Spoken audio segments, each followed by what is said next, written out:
but I'll feel like the chest kind of stays over and covering the golf ball, but I'll start to get this lead side going up and around, which kind of promotes more right side bend, and that helps me get the club down to the ball. Okay. All right, guys, welcome back. So I am doing my new series, Feel versus Real. Now, I'm using Max Cooper here, who is a professional golfer out on the Dakotas Tour. Now, when we looked last week at his backswing, we talked about all the different positions that he felt he was getting into and what he was trying to recreate versus the actual positions that he gets into. So I'm going to have you set up and we're going to talk about downswing this week. So if we start at the top of our backswing, what is your first feel to trigger your downswing? So what we've worked on for the longest time is transition always starts with the leg work. Correct. So I don't feel like, I've done this for so long now that I really don't feel like anything happens. It kind of just goes. But usually what I'll do is I'll start with the leg work going out and around to put the initial pressure into my lead side so that way I can start getting everything forward. That's my first feel. So I've always been an instructor that liked rotation, and I'm buddies with George Gankus, and he really talks a lot about letting that lead knee start the rotation for a player, and I really like that, and that's been a key for the rotational element of Max, and we'll get more into that as we go, but that is a great starting point. So after the lead knee gets around, okay, we are trying to get that external. Yeah. What are you feeling out of your body? My body, so lower half is obviously going to be rotating. I feel like I have a tendency to pull my hands out and down for whatever reason. It's just something that's been a bad habit of my golf swing for a long time. So what I like to feel when I get up here and start the transition is I like to feel like everything stays back just a split second longer. So that way the lead arm can go into my chest and it can shallow out better. And all I have to do from there is rotate and get through the ball. So I think that's a great point there. Now, in reality, when you are doing that good rotational move, that club goes way behind you and you use your body to get it out in front.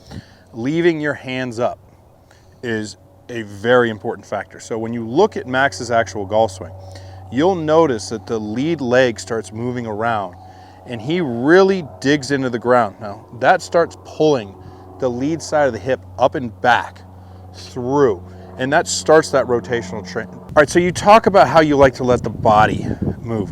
What's a good feel that you like to use that we talked about a long time ago for leaving your hands up? So something that I like to think about is having a box around my hands. And so when you start your transition, you want to feel like your hands stay in that box just a split second longer than your lower body's going to move, because that'll help promote the lead arm going into the chest longer, and that'll help shell out the club. So I think we notice when Max is really laying everything down and rotating, you'll see that his chest moves into his lead arm, and you can feel that in your bicep when you're doing that well. You really pushes into the bicep to get that turn. So what are you feeling now? We have this thing, we got the rotation, we've talked about the rotational element, right?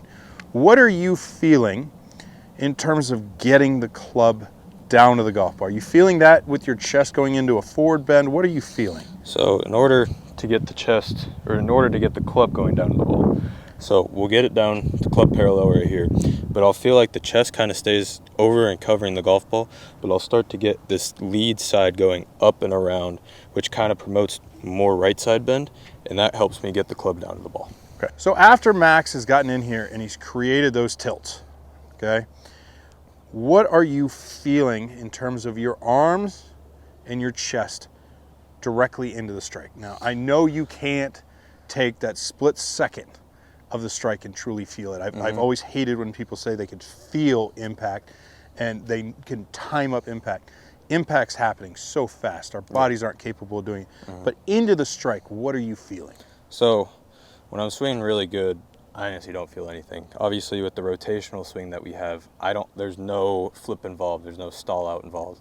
So all I really have to do is just get here and just rotate, and everything kind of just goes around. Okay. I mean, through impact, I'm feeling it go up and left because that's the way we hit our positions. But other than that, there's really nothing. Everything should be in its position before I get to the strike. Correct. I think up and left is something that's absolutely critical. If you look at his swing, you'll notice that the lead shoulder is really pushing up and out of the way to create that room and that space and just allow the club to drag through and then release out in front of them.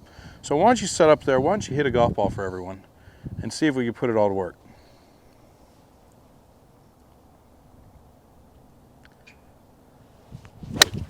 Beautiful. So that's the feel versus real with Max's downswing. I hope you guys enjoyed this video, and I hope to see you again next week. Hey guys, if you enjoyed that video, please like, comment, and subscribe. I greatly appreciate every single one of you. I come out with new content every Saturday, Sunday, and Wednesday. Thanks a lot, you guys.